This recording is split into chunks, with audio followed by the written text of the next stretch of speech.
Welcome, everybody, to the Contextual Christian Church Bible Study, where today we will be getting into First Chronicles chapter 12, verse 31 to chapter 13, verse 5.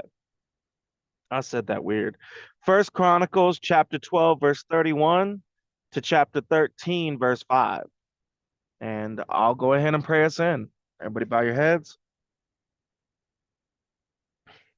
Father, thank you for this day that you've given us to be able to read your word, to be able to come together, and for us to be able to have an opportunity to stand on what we are supposed to stand on, even though sometimes we have to do things we don't want to do. And I pray that maybe there's a reflection on that subject in what we're reading today. Although I set this up, I didn't read ahead this time, so I don't know exactly what we're getting into. But standing firm on what you've called us to do. And we pray and ask for forgiveness for any sins we committed before now, in all facets, in the words we spoke, in the thoughts we thought, or in the actions we've taken. In your Son's holy and precious name, Jesus Christ Yeshua. Amen. Amen. So, yeah.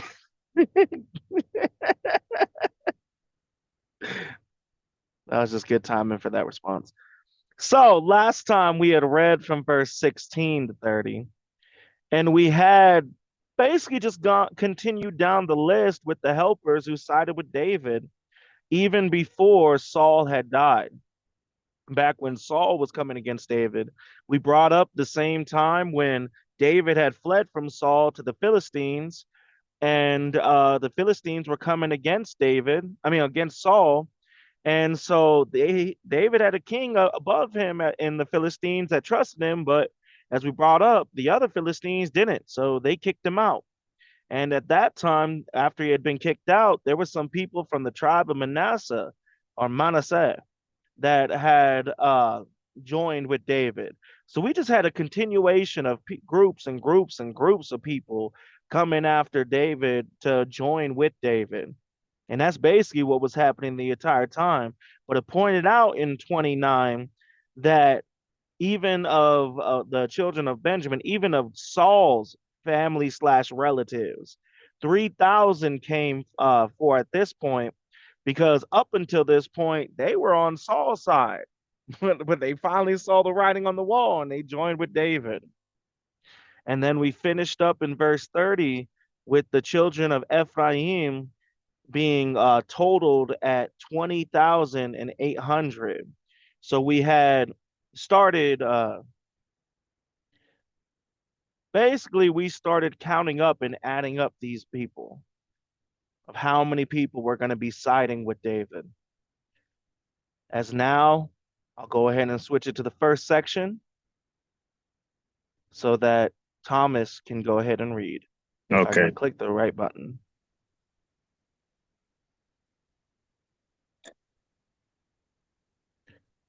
All right, I'll be reading First Chronicles chapter 12, verses 31 through 35. Give you guys a few seconds. Hold on, let me turn down the fan. Just a heads up, we didn't hear any fan at all. Okay. We only heard your voice. Ugh. Ugh. I got nerves for no reason today. But all right. And of the half tribe of Manasseh, 18,000, which were expressed by name, to come and make David king. And of the children of Issachar, which were men that had understanding of the time to know what Israel ought to do. The heads of them were 200, and all their brethren were at their commandment. Of Zebulun,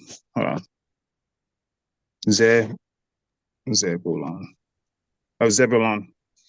I've heard it both ways. You could say Zebulun. The original would be Zebulun, but Zebulun is how I've heard it multiple times. All right, I'm going to say Zebulun.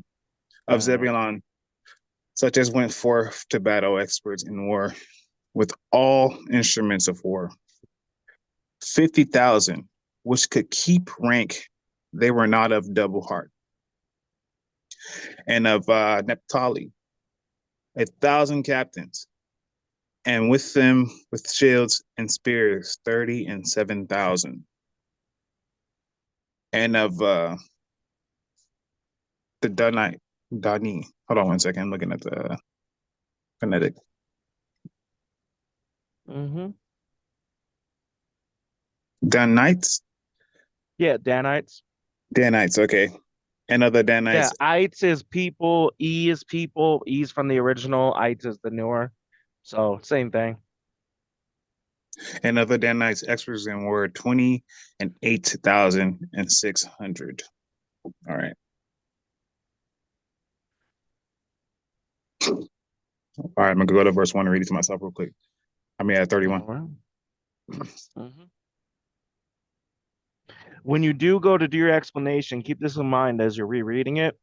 If it goes out of its way to point something out about a certain tribe, try to give at least one possibility of why it would point that out. Because we are going down a list of different tribes. Right.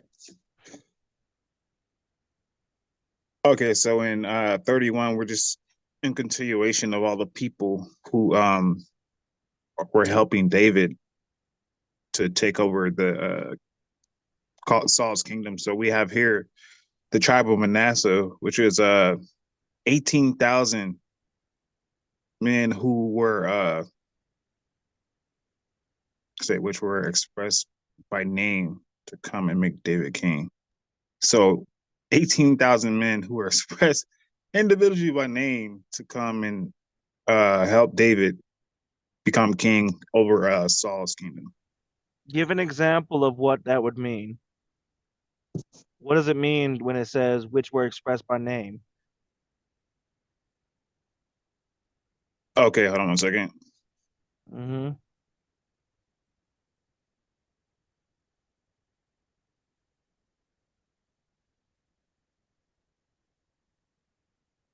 Like specifically their actual expressed by name, like their actual names is what it's saying, or Well, that's why I said individually, give an example because I think you're having like it roll correct, call, but like roll call in a sense.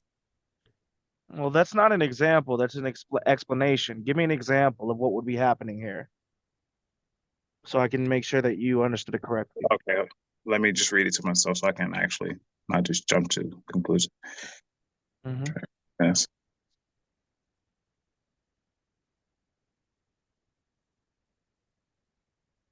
So in 31, we have half of the tribe of Manasseh, 18,000, when it says which were expressed by name, meaning as in their chosen people, they had to go help David, the people out of Manasseh, which I'm taking out of expressed by name. Well, again, that's an explanation, not an example. Well, would you like to give an example? Yeah, but I want to give somebody else a chance. I want to see if one of Okay. you guys can give an example because any way you explain it, it could have multiple meanings. But if you give an example of how it would look in real life, that would help me make sure that you understood it. Chris, I'll give you the chance.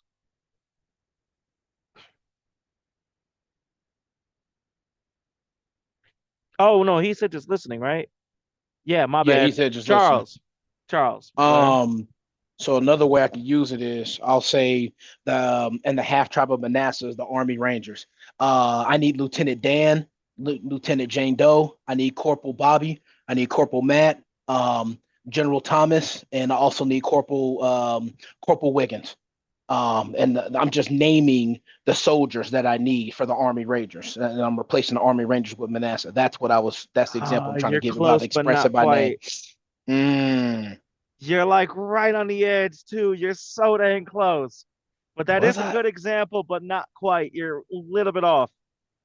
Um, Using Charles's example, Thomas, can you give an example of an accurate example? To be honest, not today, man. My brain's it's running on fumes. All right. So the the mistake you made, Charles, we just said it backwards. You're right about them being called by name, but it says which were expressed by name, not sought after by name. So they're expressing themselves. So this would be more like Corporal No, no, Dan no. Let is me here to, yeah. I'll do it. I'll do Okay. it. I'll do it. Yeah. Corporal Dan for duty, sir. Lieutenant Jane Doe for duty, sir. You mean like Yes. that? That's That, what you meant. yeah. Okay. Like, yeah, I was like, you're so dang close, man. Okay. So Like, I you're said on it in there. reverse. You said it in reverse. Like the way you Got said it. is they were asking these people to come, but no, it said that these people were expressed by name to come. So these people were like if I were to use us, Matthew Goldstock here to serve for David, Charles Wiggins Jr. here for David, Hmm. Thomas Greer here for David. Hmm. It's like they're expressing their own. They're gonna go to David. All right, Reporting for duty. That's what they're doing in an example. They're reporting for duty. exactly. And Thomas, do you see how that example helped explain it a little bit better? Yep. That's what I was meaning by that example. And Charles, you were so damn close. All right, go ahead and continue, Thomas, with your explanation.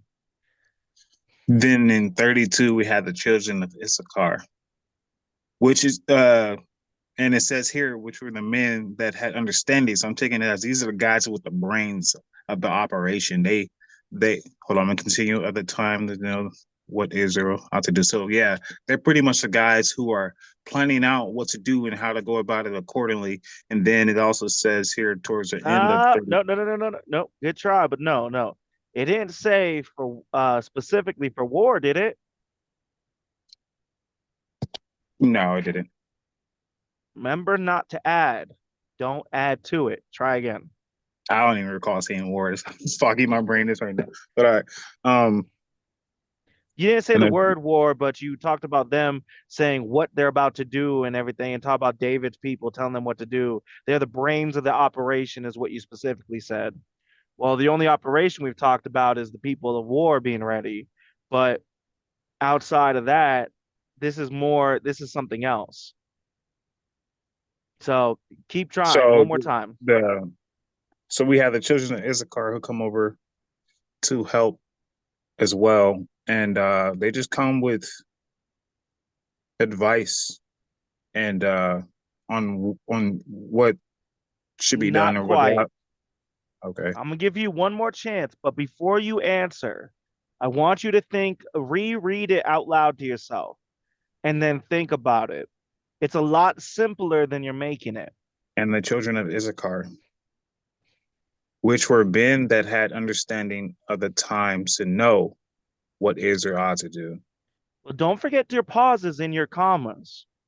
So That might be part of the I'm problem. in the strong, so I don't even see the commas or none of that. They don't have periods or nothing. It's just raw. Oh, it has it. It just so the blue.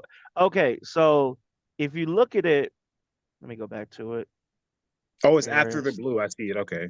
Yeah, yeah, yeah. The if there's ever a dictionary, it'll always be after the blue, after the All right. dictionary. I see it now. Yeah. All right. And then the children of Issachar, which were men that had understanding of the time to know what Israel ought to You do. read that wrong again. Look, No, no, no, remember, no. you I'm just pause gonna. after the comma. After the comma, you're supposed to pause, All not right. before.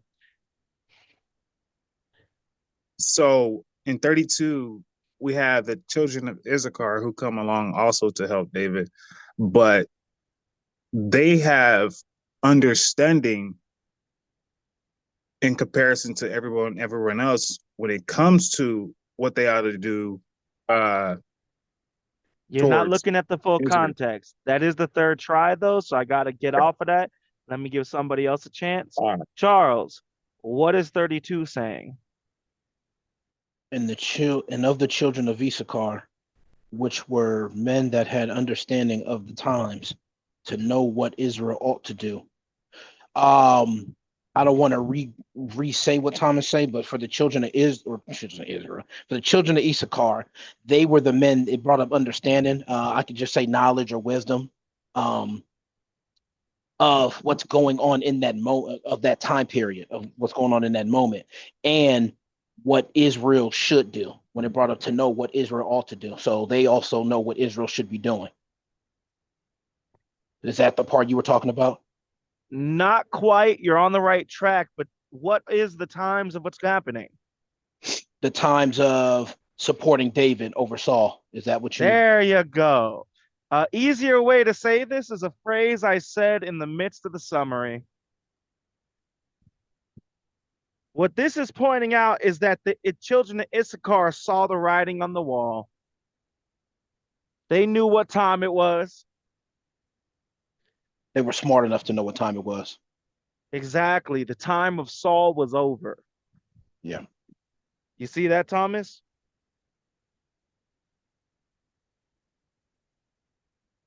Don't forget to unmute. There you go. Can you hear me? Hear me? You just started being far away. How about now? Oh, way better. All right, yeah, I see it. All right. So your mistake was when you were reading it, and this is something I would tell you guys as a little point of emphasis, change your tone when there's a comma. It'll help you distinguish the separations. A little tool you can do.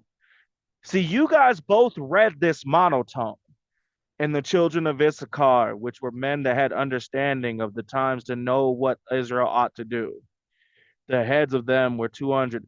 You see how when you verbally respond to me on this, you guys see how it starts to sound like it blends, right? Right. Now, if I fluctuate the way I say it, it'll help each part stand out more. And the children of Issachar, which were men that had understanding of the times to know what Israel ought to do.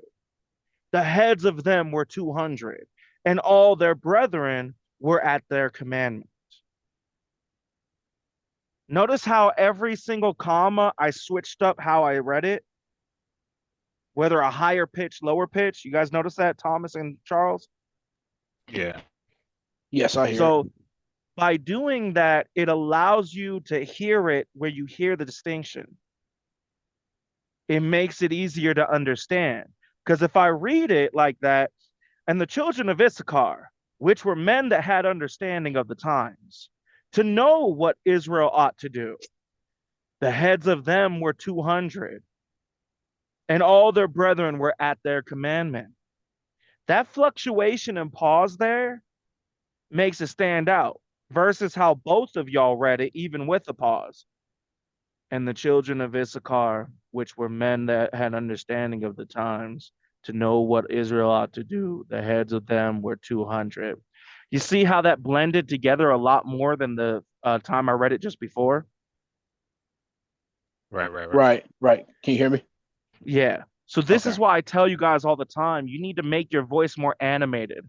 Yes, it may sound weird when you do it, but it's for comprehension purposes. When you read things as monotone, just as much as it sounds like it's mashing together to us, it does the same thing in your own mind. You need to read it like you're reading a script or like you're the one acting it out or like you're trying to okay, if you were trying to make a book exciting for a 5-year-old, how would you read this, Thomas? I want you to reread all 5 verses, but I want you to keep that in mind when you do. Read it Today is not the like you're best day, trying. brother. Why is that? I understand where you're coming from, but like I'm running on fumes right now, man. Well, give So it if a we could just shot. move I mean, forward, you that'd be don't great. know till you try. And if you make a mistake, that's part of the growth. Don't give up just because you're tired. Make the effort, and if you fail, we work better next time, right? All right. And remember, when you're going to read this, you're trying to make it exciting for a 5-year-old. That's Okay. what should be in your mind. All right. And it's going to sound weird to you as much as it will to us. It will.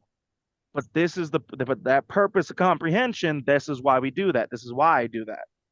So think about it from that perspective. You're trying to make it exciting for a 5-year-old. And go ahead and reread that. Those 5 verses. And of the half. Hold on, let me get it together. No, seriously, that was good. All right, here we go. And of the half, hold on, and of the half tribe Manasseh, 18,000, which were expressed by name to come and make David king. And of the children of Issachar, which were men that had understanding of the time to know what Israel ought to do. Hold, let me just go to the regular because this Strong's and trying to do this is extra. Yeah. And of the children of Issachar, which were men that had understanding of the times to know what Israel ought to do. The heads of them were 200, and all their brethren were at their commandment. Of Zebulun, such as went forth to battle, experts in war, with all instruments of war, 50,000, which could keep rank. They were not of double heart. They were not of double heart. And of Naphtali, 1,000 captains, and with shields and spears, 37,000. And of the Danites, experts in war, 28,600. That's about as good as it's going to get when it comes to adding emotion and That emphasis. was the best reading you have ever done since you have been on the Bible study. That That's is far-fetched, but exactly. okay. No, I'm serious. When you did that, you could hear the distinctions and everything. Yeah. You even answered things that you would make mistakes on. In 33, instead of saying a double heart, you said doubt. Well, a double Yeah. heart is a form of doubt. So when you read it like that, your mind was already working on the answer of what it meant. This is exactly why I say this. You may not have noticed it, but you were already answering things that you would normally confuse. That's how you should be reading every time. Just like that. I feel it. It just so happened to play out like that, but that's that dyslexia kicking in. When it comes No, to but that's the doubling down. thing. Just but with it, the dyslexia, it still didn't get in the way of you getting the true meaning. Whereas normally when you read, it feels jumbled even when you're reading it, and then to top it off, you have to reread it. Yeah. See, when you read dynamically like that, animated like that, it allows not just for us, but even you to hear the difference. So now go ahead and finish with your explanation. So But in from now on, I want you to read like that. all right. I wish I would have So thought in of that example before now. I would have said that a while ago. That was way better.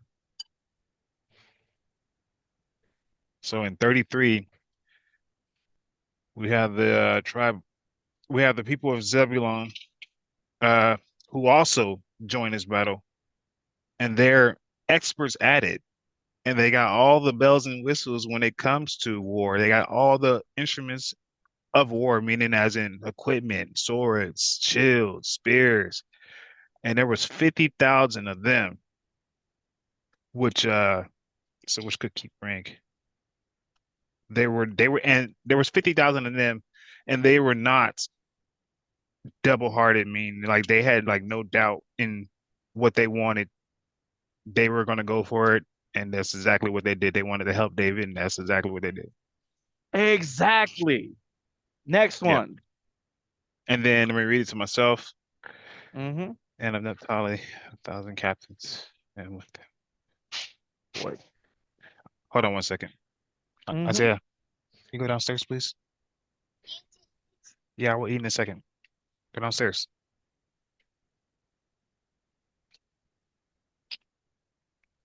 All right. Where I was at 34? And Yep. captains.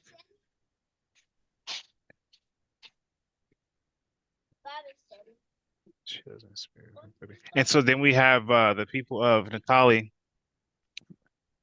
They had 1,000 captains. What? Yeah. And within they had the whole nine to shields, spears, and 37,000 people. And then 35 and other Danites. Experts were 20 and 8,000. So in the Danites, we pretty much have 28,600 of them. And that's everything for my summary. Good. See, that's the first time when you did that, you got to read like that from now on. That's what I've been trying to get at you guys with. I just never thought about putting it as like you're trying to make it exciting for the kids. Charles, when you go to read, keep in mind the same thing. You saw how much different when you heard him read, how much it stood out and made a difference, right? Right. Same thing when you read. You want to keep in mind, like you're reading it, like you're trying to make it exciting for a kid. I'm So gonna you're going to try. That over sounds like a exaggerate distraction. everything. Yeah, I'm gonna try it and do stay focused. I hope I can stay focused on it. It sounds like it'll be a distraction. Well, look at what happened with Thomas. He was able to get things right without any correction, which he hasn't done in a while. Yeah, I can give it a shot. So, with that being said, as towards the double heart, just like Thomas said, there's no doubt in their heart of who they want to serve and what they want to do, that they're going to be serving David. In the same token of what that would have as a consequence, there's no question about whether or not they're going to go for Saul. He's out the window. And Thomas got that right off the bat. This is why it's so important as we go to read that we do it like this. And it's going to feel weird to you when you do. But it's that animationness that makes it stand out. And from my experience, the more animated you read, the more you memorize it too. It stands out more.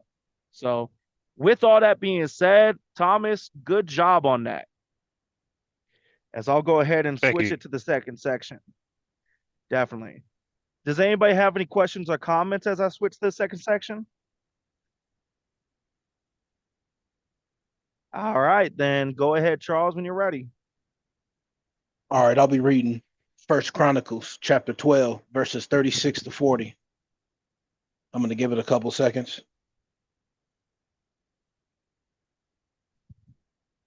Verse 36. And of Asher, such as went forth to battle, expert in war, 40,000. And on the other side of Jordan, of the Reubenites, no, that sounds like a question. Of the Reubenites. No, that didn't sound like a question. That was perfect. Oh, to me it did. It sounded like a question. Of the Reubenites and the Gadites and of the half tribe of Manasseh, with all manner of instruments of war for the battle, 120,000. All these men of war that could keep rank came with a perfect heart to Hebron to make David king over all Israel. And all the rest also of Israel were of one heart to make David king. And there they were with David 3 days, eating and drinking, for their brethren had prepared for them. Moreover, they that were nigh, that was near, they that were nigh them, even unto Issachar and Zebulun and Naphtali, brought bread on asses and on camels and on mules and on oxen, and meat, meal, yummy, cakes of figs, and bunches of raisins, and wine, oil, and oxen. It's a lot. And sheep abundantly, for there was joy in Israel. Now, give me a second, Matt. I need to reread. That's fine. Also, Thomas, tell me if I'm wrong. Was that not easier to follow than when he reads normally? I'm on the fence. I ain't gonna lie to you. Everything stood out a lot more than normal. You could hear each part, it really distinguished. I think Charles, the way he reads while it's alone, is understanding. I feel like kind of got distracted by the way he was trying to read instead of getting the context. Maybe it's just me being foggy to it. I don't know. Maybe, because to me, it was a lot more clear than normal. So it might be a fogginess for you. We'll see how it goes in the future reference, because I know that when he was reading like that, that was the first time in a while where every single thing stood out. The experts in war, the 40,000, the on the other side of Jordan, the Reubenites, the Gadites, and the half tribe of Manasseh. Oh, Charles, by the same thing as I told Thomas, don't just explain if there's anything else that's pointed out in your section. Think about one reason why it might be pointed out or what's being pointed out about it, if you can. Okay, so let me start with verse 36.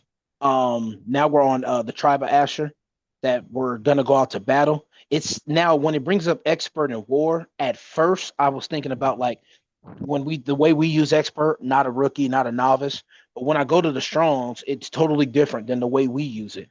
It's talking about them in roles, in order, in a like a orderly row or in an orderly set Yeah. versus the way we say expert. So the tribe of Asher, the 40,000 that are ready for battle for war, they're already they're already arranged in rows. They're already ready to go. Um, and I'm gonna bring it up first, and then I'll bring up you said the Look, close, but it's giving that as an example. Remember, in the Old Testament, a lot of definitions are literal things to use as examples for the definition. So if they're in row, what makes a group look more like they're experts in war?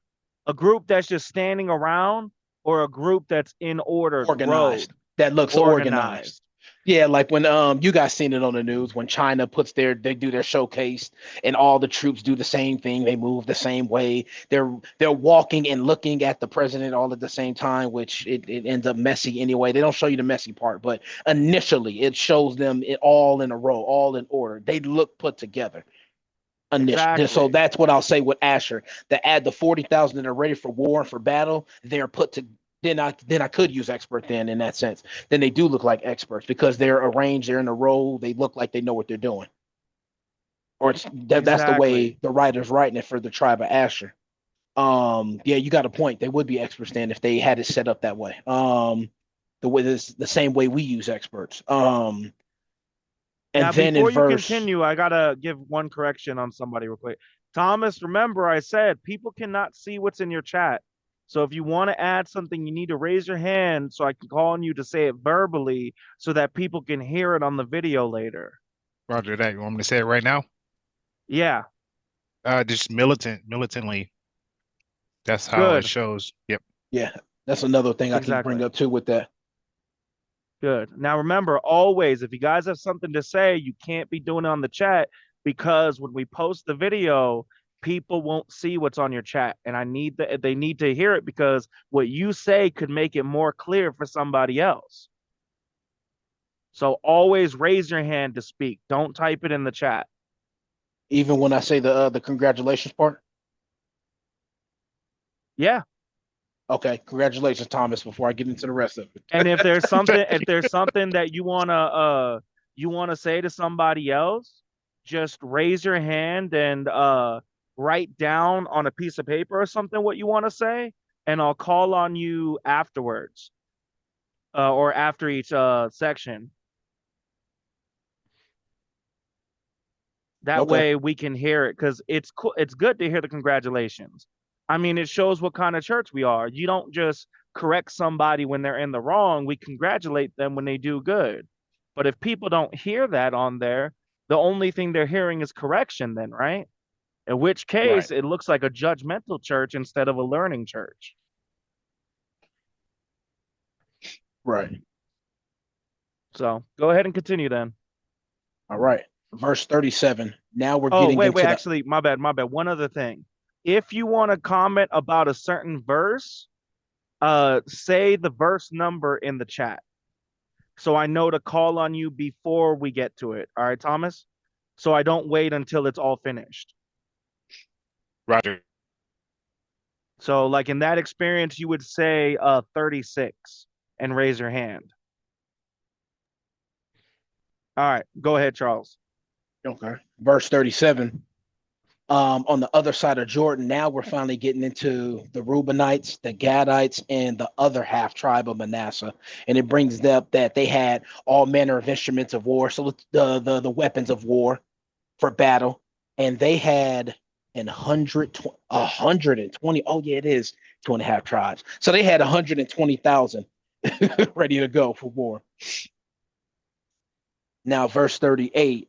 All these men of war that could keep rank came with a perfect heart to Hebron to make David king over all Israel. And all the rest also of Israel were of one heart to make David king. Now, see, this part of this is interesting because now we're getting it brought up. All these men of war, the people we've been reading off on, the tribes we've been reading off of, it brought up them coming with a perfect heart to Hebron to make David king, as in they all came on one accord when they Yeah. wanted to make David king in Hebron. Now, I remember us talking about the rest of Israel having the same, everybody on one accord, like not the soldiers, but just the rest of Israel, everybody coming on one accord to make David king. I don't remember us reading about the men for war, all of them that were supporting David. They were all on one accord. They all had the same mindset. They all had it within their hearts to make David king. I don't remember us talking about that. Maybe I'm wrong. I have to go back and check that out. I only Well, remember us talking actually, it about the wasn't all rest of of Israel Israel. either. There was some of Saul's lineage that were trying to fight back against it. I You was about to bring that up. There's a possibility we're going to read that next.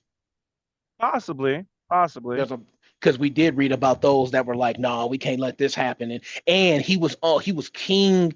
He was king somewhere for what 7 years, and then the rest was the 31. No, the 33 to make it 40. If I'm not mistaken. Mm-hmm. It was 7 years somewhere, and then he finished out the rest after that drama and after that mess. Um, but there's a possibility we're going to read that again. We're going to read that next or how that Possibly, happened. possibly. Yeah. Only one thing I gotta add. Any other interesting detail to point out about 37 that you Let left me out? go. Let me go back to 37. I said Mm-hmm. they were on the other side of Jordan. We finally got to the Reubenites, Gadites, the other half tribe of Manasseh. Weapons of war, all manner of instruments of war for battle. Um, I'm trying to see what I missed on this one. It's not something of the context, it's an interesting detail. Remember, I said if there's any interesting details, you should point out. There's one in 37. Um, Do you know what it is? If not, I want to give Thomas a no, chance. no, I don't actually. Thomas, do you know what's the interesting detail that Charles could have said that he left out about 37? Mind you, it's not specifically in the context of 37, but just something that's in it. No. All right, I'll say it with a I question think I. then. Oh, Oh, okay. wait, Go do you ahead. Go think you ahead. have it? I think I have it. I was because they're the tribe on the other side of Jordan. Us talking about them last. Us What reading about about them? them last. Because these are specific. They're. I have to go back and bring up which part of Jordan they're on, and they're not separate from Israel, but they're in a there's something that separates them from the rest of the tribes. And I got to go back to bring that up actually to like explain all of that because remember they came to Israel I and they mean, said you, we wanted you don't have. this piece of land and There you go. they took a piece That's of the part land you that missed. the fact that they you talking about them taking that piece of land and the rest of Israel going Yeah, you don't somewhere need all else that extraness. All you need to know is because it went out of its way to put those into one group. Every on other the other group side was of like Jordan. Yeah. separate, but then they had that Hmm. group by itself. Why would Yeah. all those three be grouped together? That would be the point Because where it'd be a great. Oh, go ahead. You can go ahead and say you, it. No. Yeah, that's what you wanted. That was the interesting detail to bring up because we didn't read Asher from here, we didn't read Danites from here or Naphtali from here, but we got on the other side of Jordan. As a reminder of remember these the 2.5 tribes that we just read in 37, they picked that land that was different from Israel. They're not near, they're away from Israel. They chose a different piece of land. Is that what you were Exactly. meaning with that Yeah. interesting detail? So the reason that these three are grouped together, and this is how I would say this detail, and just a little side detail about this. The reason these three are grouped together, the half tribe and the two tribes are grouped together, is because when the children of Israel were coming to the land, which would be called Israel, their promised land from God, these three groups, the 2.5 tribes, saw the land before they even crossed Jordan and were like, I like that. I want that. I like that. And so they talked to Moses and they told him that, well, can we just get this land here instead of getting an inheritance in the promised land? But Moses had told him after he went to God and everything, yeah, you can, but only if you still come with us to war to gain the promised land. That's the only way you'll be allowed to have this land. Condition. Is if That's you what I forgot about. exactly. So the three group, they did it. They helped them win, and that's why that group is together. That's the side note that is a good note, but it's not necessarily in the context, but it is there in the verse. So good. And there's nothing explanation wise that's needed outside of what you said. They were all of one accord. There's one more side detail that you didn't really bring up when I didn't you finish explaining explained the rest of the 40. verses. Oh, I okay. didn't even My I bad. didn't even do I didn't do When you 39 and said the one 40 accord, I after thought you 30. finished No, explaining. no, that just did Okay. 38 and then you went Okay. back with the question with 37. Yeah, my bad. My bad. My bad. Go No, you're ahead. good. Continue. I'm gonna go back and there they were with David 3 days eating and okay, so the ones we named off, the people we knew, that's a big feast. Having a 3 day, well, that 3 day feast makes sense because there's so many people there eating with David, drinking with David for the food that was prepared for him.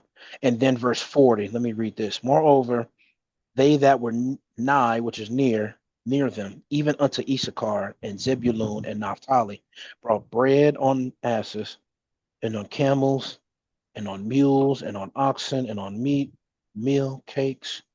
So it's adding that another detail before we get into the next chapter that those that were near Issachar, even adding Issachar, Zebulun, Naphtali, they brought all kinds of stuff. They brought bread, mules, oxen, meat, the cakes, figs, fruit.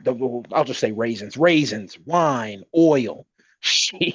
They brought all kinds of stuff after the feast, which yeah, we can see that happen. That's not interesting to me. I think we talked about that before too.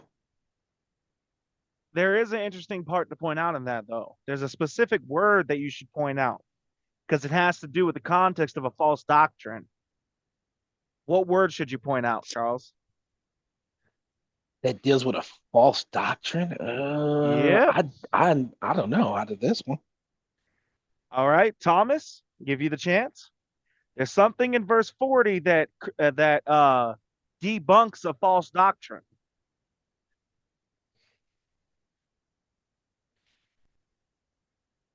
Sorry, I'm reading it. Not a problem.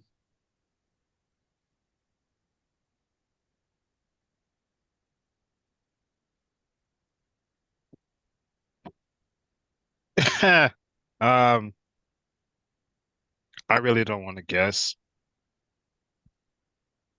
Yeah, All I right, was gonna I that's was gonna fine. say asses, but I know that's probably not even nowhere near the answer. No. That would be a good guess, though. Don't. This is a perfect time example to explain that. That is a good guess because it's in there, and asses is normally thought about as cussing. So that is a Yeah, good guess, but that's not yeah, what that's I'm the talking idea I about. had behind it. Okay. But I want you to think about this though. Whenever you go to guess next time, that's an example of a good guess. That's not a bad guess. It's in the context, it's in the verse.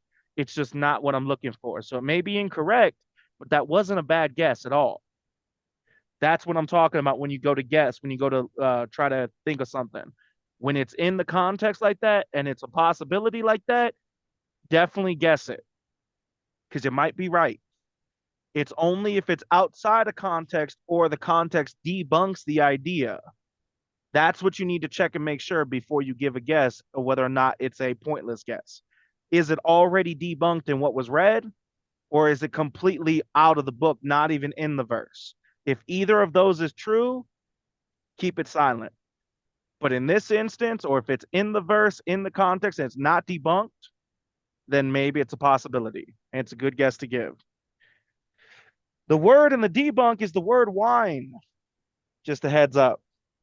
Charles, look up the definition for the word wine. Thomas, look up the definition for the word wine.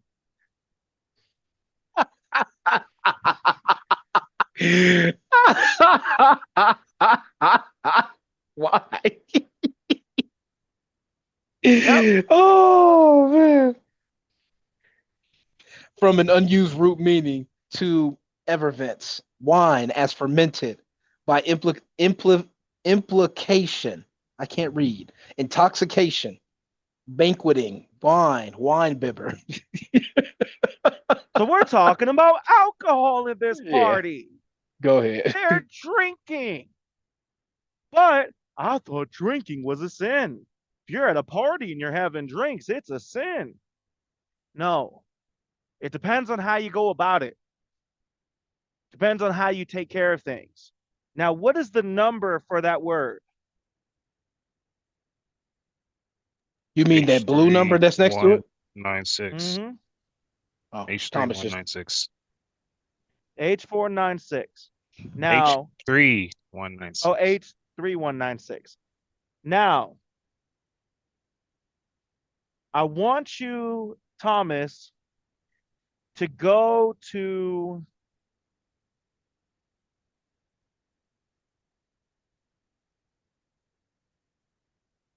let me Hey, see. hold on. Oh, never mind. Go ahead. Trying to think of which one to send it to because there's a bunch of them, but or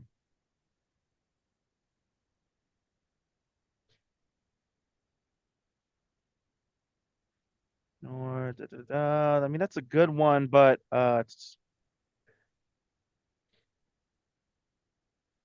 go to Nehemiah 13 verse 15.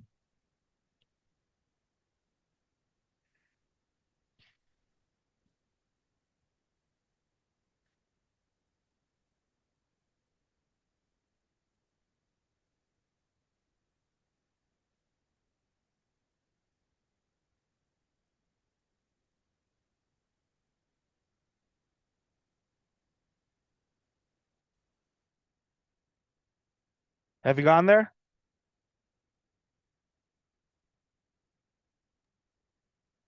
Do you know how to spell Nehemiah? Thomas, I can't hear you. You're muted. No, not off the top of the head. Neh. It's the book before Esther and after Ezra. It's Tell me why three. I thought you were talking about go to the name Nehemiah in chapter 13. No, Verse- no, no, no, no, no, no, no. I want you to go to the book of Nehemiah. Yeah, no, no. And then Charles, you're funny. And man. then Charles, I want you to go to Genesis 49:11.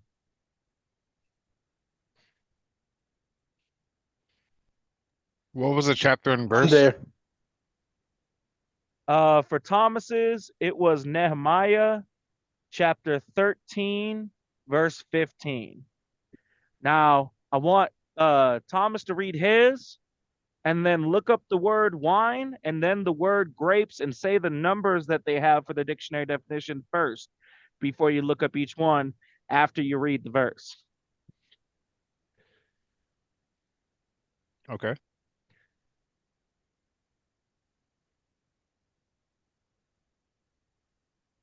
So you're just going to read verse In those days, 15. Yep, yeah. In those days, Saul, I don't know if that's like a dash or is that I. that's I. Okay. In those days saw I in Judah some treating wine presses on the Sabbath and bringing in Sheaves. sheaves, and lading asses, as also wine, grapes, and figs, and all manners of burdens, which they brought into Jerusalem on the Sabbath day. And I testified against them in the day wherein they sold victuals. So let me go over here to wine. First say the number it is and then the So definition. it's the number The is number of H3. each separate. And then, so the number for wine, number for grapes, then definition for wine, then definition for grapes. I got you. So the number for wine is H3196, and the definition says from an unusual root meaning to effervesce wine, like Charles said, by implication, intoxication, banqueting wine, and then we have grapes, which is H6025. And the definition from that says from an unused root, probably meaning to bear fruit, that grapevine wine. Now, the reason I had you do that is because we have two different words here. So if they wanted to say grape juice or drink from grapes, they could have said that, right, Thomas? If it was, Absolutely. they could have said that. Why did they use the word for intoxication, wine, when they had a word for grapes? See, this is where people who believe drinking is a sin get it wrong, get it twisted. Wine is not the word for grape juice. Wine is the word for wine. Grapes has a word for grape. Now, Charles, go ahead and read yours. Because in yours, we're going to get an example of grape juice. All right. So mine was Genesis 49, verse 11. Binding his foal unto the vine, and his Oh, ass's foal. Oh, sorry. Binding his foal unto the vine, and his ass's coat unto the choice vine. He washed his garments in wine, and his clothes in the blood of grapes. so here we have an example of each. He washed his clothes in wine, his garments in wine, and his clothes in the blood of grapes. So we have the blood of grapes, grape juice. But his garments, which your garments are not necessarily your clothes, the stuff on the outside, think like accessories and stuff like that. Some of it's clothes, but depending on it. So we have an example of two ways to say it here. The reason I pointed this out is because if they wanted to say grape juice, they could have said blood of grapes. We have an example of what something they could say. We have an example of where grapes are used for juice. We have an example of that. So, why use wine here? Because it wasn't grape juice, it was fermented. So, is drinking a sin? No. Getting drunk is. But as we've seen from verses before, it's not even just getting drunk in and of itself that's a sin. It's being a problematic drunk. If you're getting drunk, you're at work, then it's a problem. You're drinking on the job, then it's a problem. You're getting drunk to where you can't think clearly, then it's a problem. Where you can't be focused, then it's a problem. But it's not a problem until then. They had a whole party with people drinking. Not a problem until then. That's why I wanted you guys to look this up. These are examples of where grapes versus wine, not the same thing, and showing that there is other ways to say for grape juice, even at the time of the Bible. But they weren't talking about grape juice, they were talking about wine. Mic So, drop. yeah, exactly. Oh, man.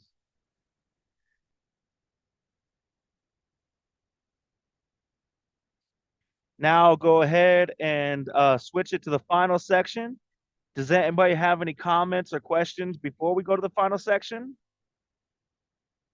Or I gotta stop saying before. I mean, also as we go. All right. Then I will be reading starting in chapter 13, verse 1 through to verse 5. Again, that's First Chronicles chapter 13 and verse 1 through verse 5. And David oh wait, before I do, Charles, I don't know if you noticed, but you were a lot quicker on the uptake too when you read just now. When you read it that way. You said I was quicker Not because I had to reread it yeah. before I re-explained it. I didn't see that as quicker. Because when I read it that You way, I almost had always have forgot. to reread, bro. Yeah, but I literally forgot what I had read on the first two verses by doing it that way. Like I couldn't remember who I read about in the first two. It just blanked my mind.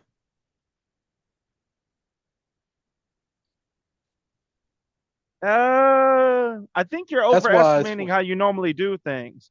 You always have to read twice. Very rarely do you get it on the first go. But you got a whole bunch of things accurate that you would miss normally. okay. I just got to see, keep going in time and see if it still works out. Yeah. All right. So, anyways, back to First Chronicles chapter 13, verse 1 through 5. And David consulted with the captains of thousands and hundreds, and with every leader. And David said unto all the congregation of Israel, if it seem good unto you, and if that it be of the Lord our God, let us send abroad unto our brethren everywhere that are left in all the land of Israel, and with them also to the priests and Levites which are in their cities and suburbs, that they may gather themselves unto us. And let us bring again in the ark of our God to us. For we inquired not at all, we inquired not at it in the days of Saul. And all the congregation said that they would do so, for the thing was right in the eyes of all the people. So David gathered all Israel together from Shihor of Egypt, even unto the entering of Hamath, to bring the ark of God from Kiriath Yearim. All right, so in this section, David got all the captains of thousands and hundreds, every single leader, got them all together and was like, look, we all need to come together, get the priests, and we need to bring the ark of God to the land of Israel. We need to bring it back. Let us go and get it, because the whole time that we had Saul here, we weren't inquiring at all of it. Now, this goes to show something else about Saul that we didn't read about. What about Saul does this go to show that we never read about, Charles? Based off of what you just read, Saul didn't really care about the Ark of the Covenant at all. Exactly. What do you mean we never inquired of it in the days of Saul? You mean to tell me you never had the ark with you and never tried to get it the entire time Saul was there? That is ridiculous. This is the ark of God. It just goes to show exactly what we said about Saul, what God said. Saul wasn't putting God first, he was putting himself first. He was selfish. Matter of fact, dad joke coming in, if he was a fish, he'd be shellfish. So, anyways, he was only thinking about himself. So, the bottom line of this is it shows the lack of care that Saul had. And it also shows the amount of care that David had. And it goes to show something of importance too. It actually debunks another thing that people get wrong that they think is sinful. Now, this one's going to be a lot more difficult. So I'm going to give you guys each one chance. What in David's talk here, and what about verse 3 that David is doing? What type of thought to be sin is debunked as not actually sin here? And I'll go with Thomas first. So I asked that question one more time. Yeah, I'll rephrase it to make it a little simpler. What David said in verse 3, by the very fact of him saying it, there's something that people call a sin that is not a sin. And let us bring again the ark of our God to us. For we inquired not at it in the days of Saul. So I'm thinking it obviously has to do with who's in possession of the ark of the God. No, but good try. Charles? I have no clue. Gossip. A very specific portion of gossip. David is bringing up Saul here unnecessarily. Wait, people say gossip is a sin? Gossiping is a sin in the Bible. It just depends, like backbiting, talking bad about people behind their back type thing. Okay. Yeah. But what this debunks is that bringing up someone as an example, if they're not, even if they're not there, if you're using it as an example, that's not gossip. People will take it as gossip because they choose and run with how they want to live. But this is an example where David is doing this. He's talking about Saul. Saul didn't go to get it out from God. We didn't inquire at all during Saul's days. That's talking down about Saul when you're really thinking about it. You see that, Thomas and Charles? Yeah. As an example, yeah, I see where you're going with it. So, of a biblical example of gossip, now when we think of gossip, it's normally any negative speech about somebody when they're not there in person.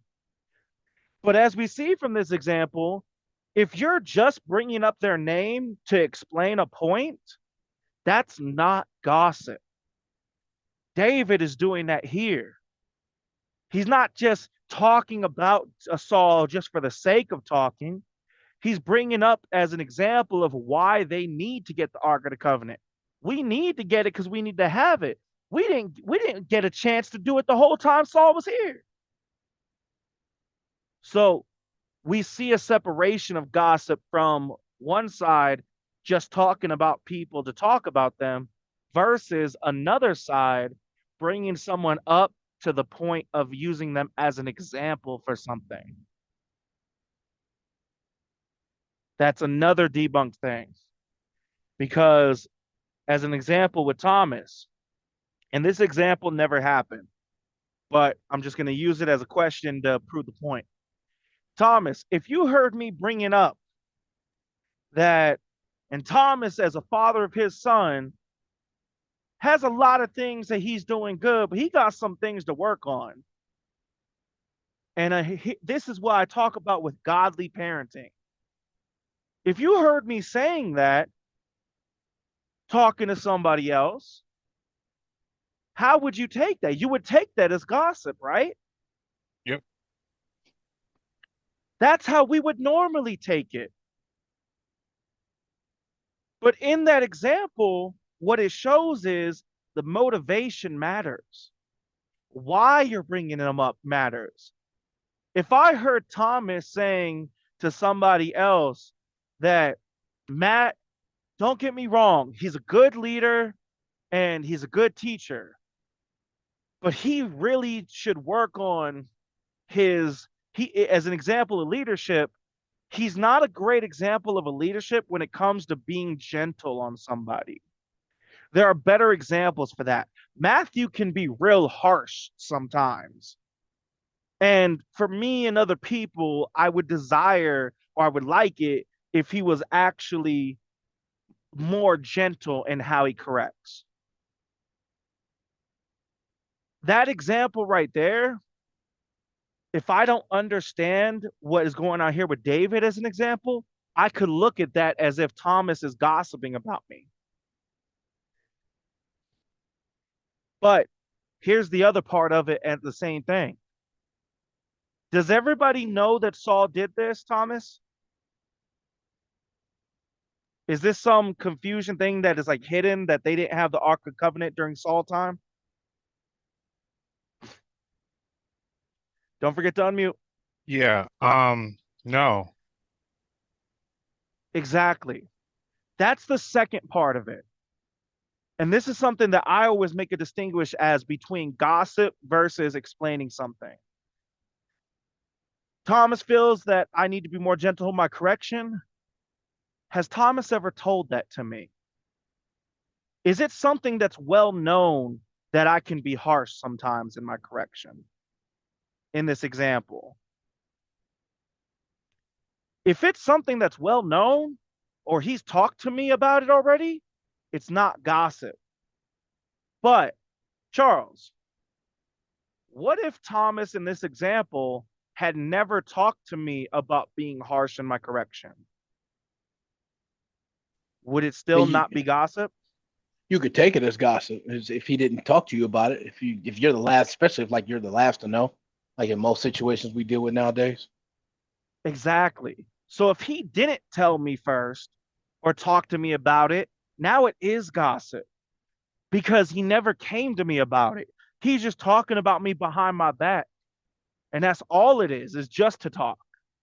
So whether or not the person knows what you're talking about them, that matters. And whether or not you're talking about them just to talk, or if you're trying to give an example for something, that matters. If you're trying to give an example, you're not just talking about them to talk, and it's something that you've already tried to talk to them about, then it's not gossip. That's the difference. Have you tried to handle it? Have you tried to talk to them? Or have you just pretended like everything is copacetic? That's the difference. So now back into this point. Let me get back to it. Now we haven't gotten into the part of, do I want to go into this today or tomorrow? You should probably save it because there's a lot we got to talk about. That's going to be coming up. I can already see it. I didn't even read it and I can see it. Yeah, you know what's coming because of the story. We already know what's been said.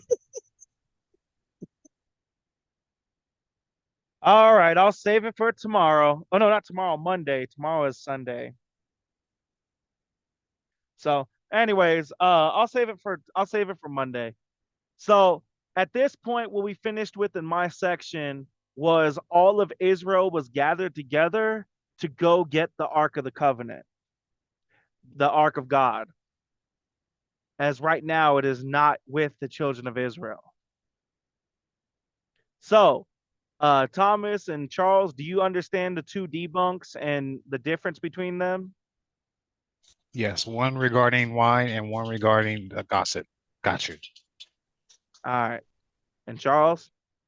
Yeah, I got it. All right. And then yeah, that's pretty much it for that section. Does anybody have any comments or any questions before we pray it out? No. All right. Then I'll go ahead and pray us out. Everybody bow your heads. Father, thank you for this time that you've given us to be able to read your word, to be able to understand a couple of debunks of people and what they teach. Drinking in and of itself is not a sin. Even drinking at a party together. But how we go about drinking, that's the sin. And gossiping, it is a sin. But why we talk about somebody, what's the circumstance, and whether or not we've talked to them personally, individually before, that makes the difference on gossip and whether or not we're in sin of that or not. So I pray that we can take these lessons that we got, not just of the historical remembrance, but also the lessons of sin and righteousness, and that we could take these and go on realizing and understanding that loopholes are not acceptable. But we can't call something a sin that is not a sin. And we can't say something is okay that's not okay. But to always have context in everything that we read and stand firm on, that we could stand firm on your truth, not somebody's teachings, but what your teachings are, regardless of what they may say. In your son's holy and precious name, Jesus Christ Yeshua. Amen. Amen. Amen. All right. And Charles, I'm going to call you in a second. So have your phone ready, Uh huh. please. All right. Bye.